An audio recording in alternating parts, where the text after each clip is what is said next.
bit as I go through. I saw a photograph earlier, so it's got to be here. I'm sorry. Here I'm looking at a photograph in Kuwait in 1992, in January 1992, and there is a mine next to me on the beach here. These were the Stinger missile silos. I was wearing an abaya, although it was too short. They didn't have anyone long enough for me. And in the background here, you can see a double .50 caliber weapon. Me and a friend at the White House. That is the podium where you see the president speak from all the time. Me aboard the USS Eisenhower in the Persian Gulf near Iran over in 1992. I had a horrible feeling that something bad was going to happen because there was fluid dripping from the ceiling in the helicopter, and I thought, but we made it back.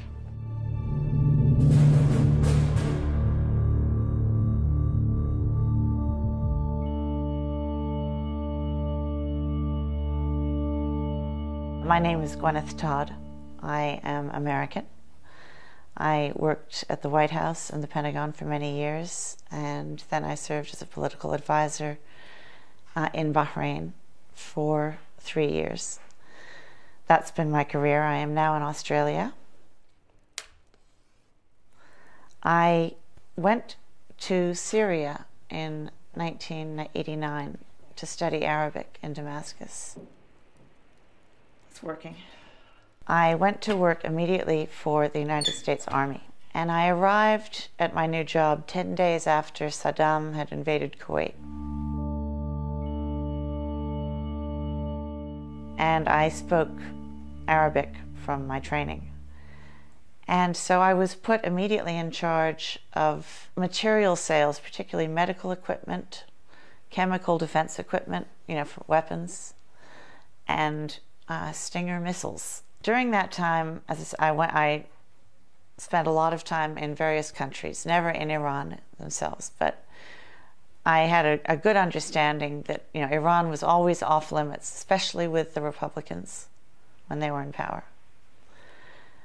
We were not to do anything with them.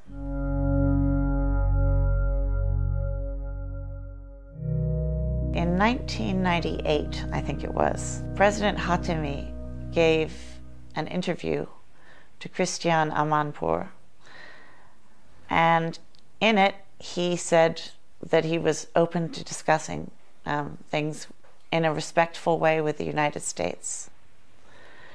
Immediately, President Clinton sent a note down to my office, my desk, and said, find ways to improve relations. I want to be able to talk to Iran. Only dialogue and discussion can work this out. Our problem was, in America, we have a very strong Israeli lobby, AIPAC. Basically has the power, or they have bragged in the past, to stop any initiative by anyone that they don't like. It's in our national interest to prevent Iran from getting a nuclear weapon. Do not let anyone tell you that a nuclear-armed Iran is just Israel's problem. It is not. Israel must always have the ability to defend itself by itself against any threat. No president and no congressman and no senator can act against AIPAC and hope to be reelected. So President Clinton, he was in his second term, so he had nothing to lose anyway, said, make sure you know what AIPAC, the Israeli lobby, is doing, because they're going to try to stop this effort. I would go out almost every week for lunch with the political and policy director for AIPAC.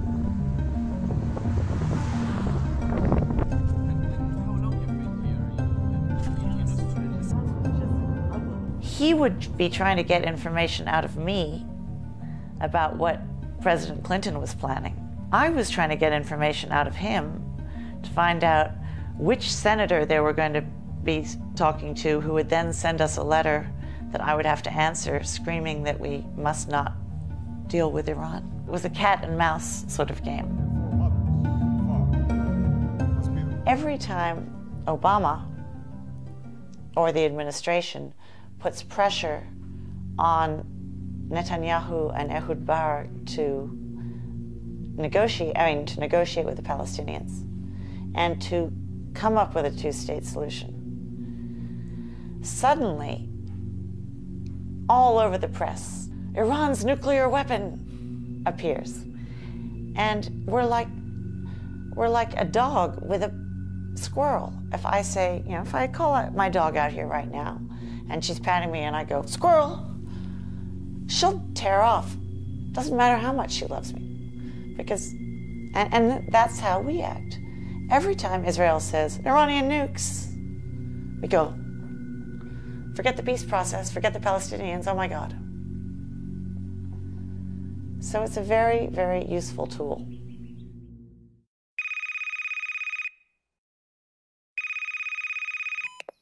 I got a call from a woman, and she said, can you meet me at this restaurant? And I said, sure.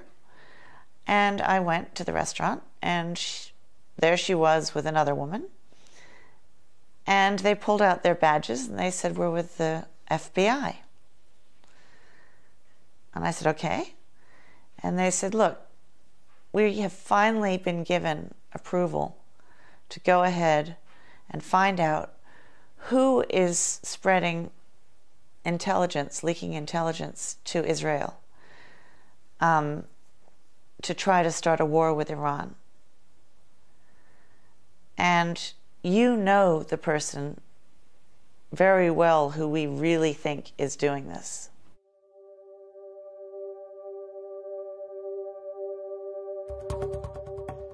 This particular man was in the middle of his 6th divorce. And I went out with him once a week for dinner. And we would discuss everything, his family, but I would try to get him talking about who was passing information and what were they trying to do about Iran. Why are you supporting war against Iraq? Saddam Hussein is awful, but you don't have a good replacement. Many, many, many people are going to be killed. He said to me, we don't care about Iraq. Israel doesn't care about Iraq. We just want a base from which to operate for regime change in Iran. And that is where we identified Larry Franklin, who was a Pentagon official who was passing information to the Israeli lobby. They actually caught him going into a restaurant where the Israeli lobby guys were waiting, and he was carrying a classified document about Iran. And they got him red-handed. He pleaded guilty to spying and passing secret documents. But they still had to try the Americans. And the Americans were the Israeli lobbyists. Nobody wanted to touch them.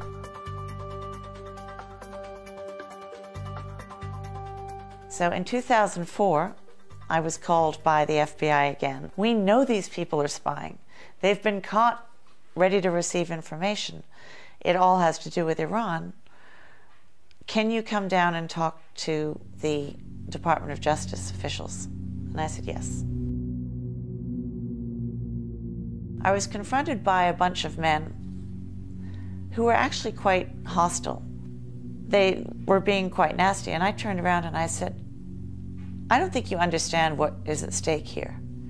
I said, Iraq is in terrible turmoil. People are being killed everywhere. It's not going to get better. Now we're talking about people who want war with Iran. You're talking about possibly starting World War III. You would kill, hundreds of thousands or more Iranians, and there would be Americans killed. And it might be the one thing that would unify Sunni and Shia against all of us, because Iran doesn't like Al-Qaeda. But if we're bombing Iran, they'll side with Saudi and others because it's a threat. It's a threat to Islam, to the Muslim Ummah. It's a threat to everything. They excused me. They said, thank you very much. We'll call you.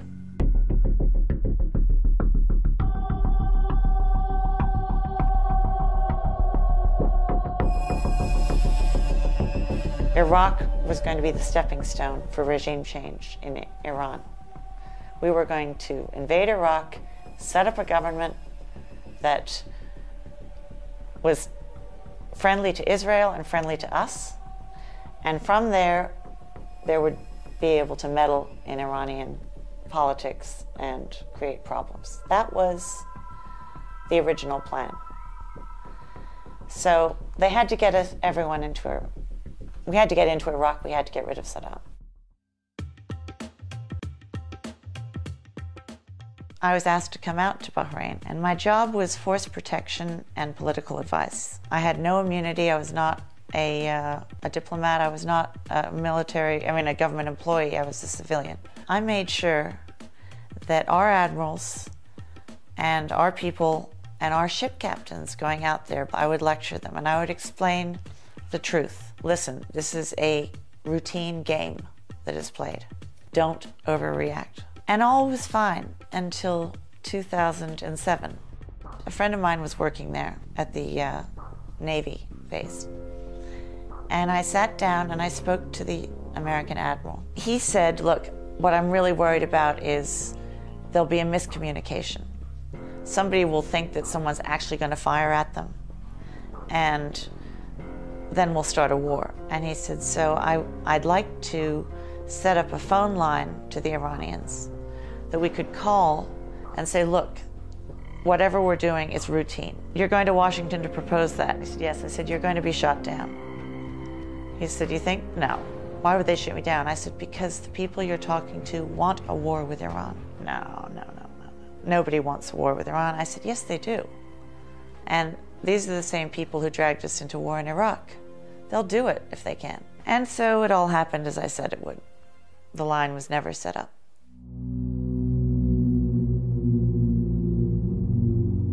In 2007, George Bush saw that as his last chance to start a war with Iran and to enact regime change. He therefore pulled the admiral that we had there, who was very, very good, back and sent out a new admiral. This new admiral I had known when he was only a captain at the White House. He had one day accidentally mistaken me for an intern and asked me to take out the garbage. And I had looked at him and I said, do I look like a garbage man to you? Well, I didn't see him again until I was in Bahrain, and suddenly there he was, but now he had 3 stars on his shoulder, and it was a vice admiral and my new boss. So maybe I should have taken out the garbage. He said immediately when he came that his agenda was to make sure that Iran was pushed back into a box.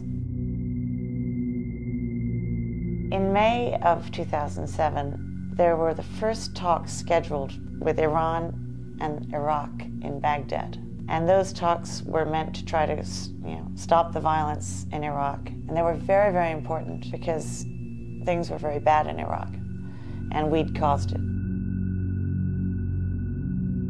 What the admiral did was he decided that he would pick that very week to move aircraft carriers around into the Persian Gulf.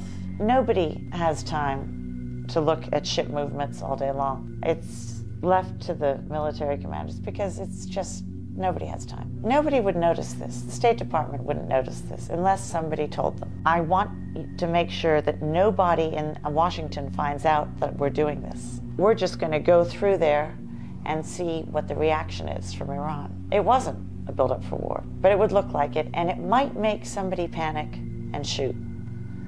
And all we need is one shot, and then we can just, open fire, self-defense. Even the Department of Defense didn't know. And they came down and they told the admiral, you can do this, but you will tell our Persian Gulf allies exactly that this is peaceful. And as I understand it, we even went so far as to send a message to Iran saying, don't worry about this deployment, it's peaceful. The admiral called me down into his office, and he made me sit there while he called the Saudis. Of course, the Saudis already knew by then, as did the Iranians. The whole plan had been foiled.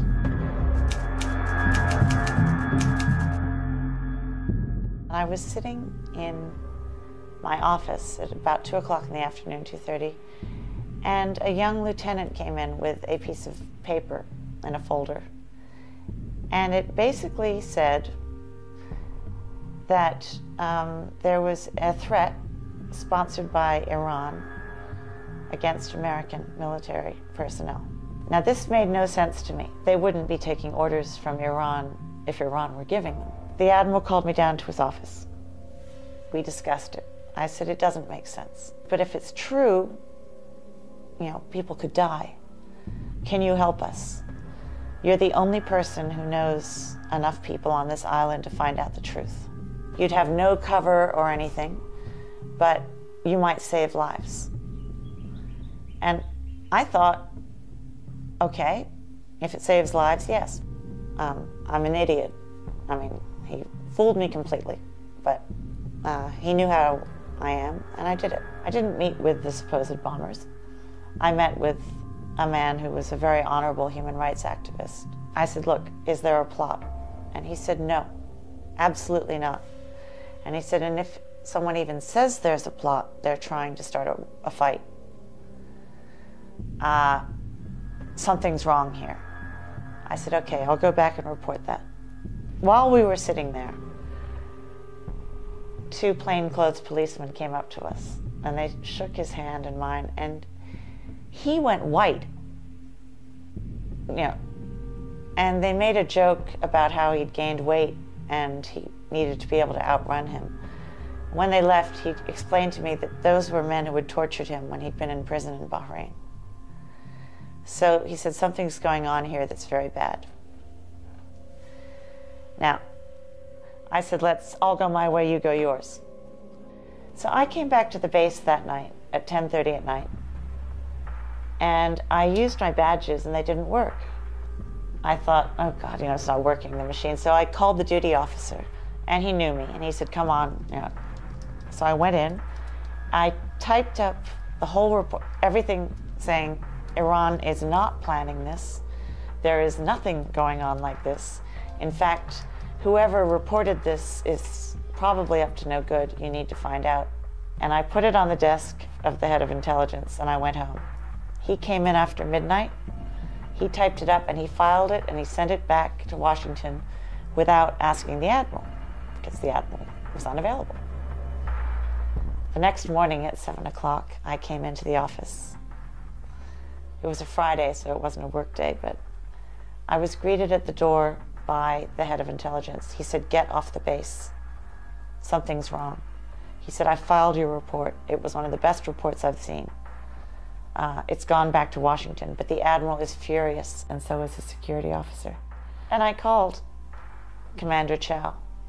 I said, what's going on? She said, we have suspended your top secret special access intelligence clearance. I said, why? And she said, that's classified. Now, I said, well, I'd like an explanation. She said, come to the base. And I said, no, you come to me. She said, no. So I was completely confused at this point. I called my friend who was at the base, and I said, I need you to go find out what's going on. He went, and he went to speak to the chief of staff, and he found a letter, which I have, dated December 13th, 2007.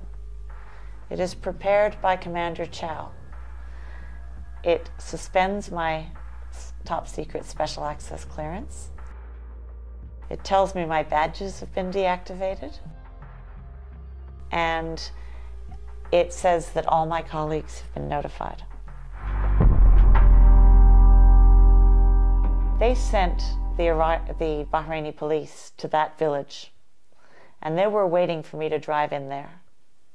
And I was going to be either arrested or killed. If I were arrested, they would pull out this letter and they would say she was actually a spy for Iran. We had just informed her that we were suspending her clearance, and she was going out to plan a terrorist attack with Iranian-backed people. That would justify a war.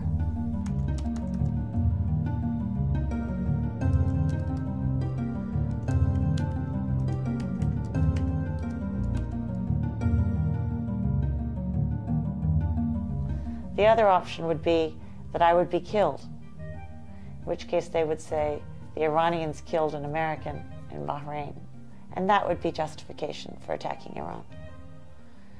Those are the only two options I can think of. They tried to hide the letter. They did not let me have it, but my friend had seen it.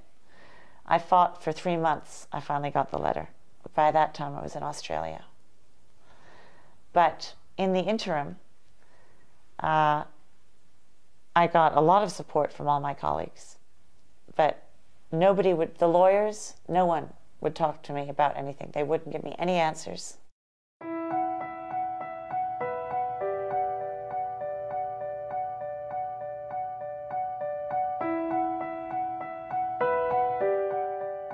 I came to Australia just to try to figure out what had happened for a short visit. And while I was here, one of my other, I had a company, I was a contractor, it was my own company. My other client was a Turkish billionaire. And he said to me, I will pay all your bills, don't worry. So I got here in January 2008. He transferred money for me to pay my lawyers, which was a lot of money. And he was found shot dead on the sidewalk in Istanbul 2 days later. And they ruled it a suicide. But there was no note. It was a Saturday afternoon on a sidewalk. Who kills themselves like that in a place like that? I got an email saying, sorry, he's dead.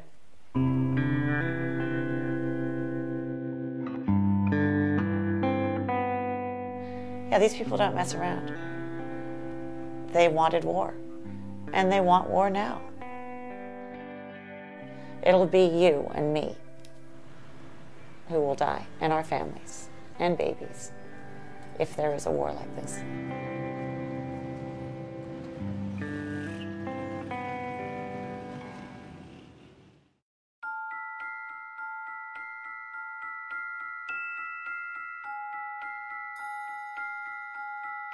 Financially, they ruined me. We just bought this house. As I said, we moved in 3 weeks ago. But, you know, I know that they have gone out of their way to stop me from getting work. I know that they have called people and told them not to interview me. I have had the FBI show up on my doorstep undercover and try to lure me to the embassy. There's a very high cost, but I'm very positive about it. And I'm just one person. I can't change everything. I feel, it's almost, I find it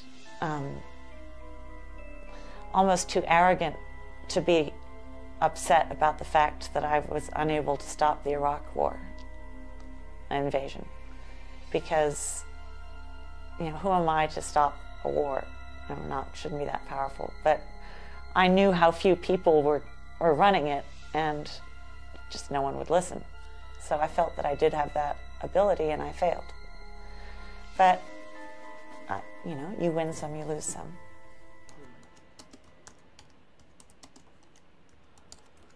Free press is really hard for the people who carry out these conspiracies. Because when they see that actually, you know, in the media, that we're all normal people. I respect you know, the Jewish faith, and I respect the Buddhist faith and the Hindu faith. People are people. It's what they do. It's not how you label them. And there are no organizations that can fix this. Only people can fix it. And if you come out with too much in the media that is against the agenda of these people, you find your satellite connection cut off.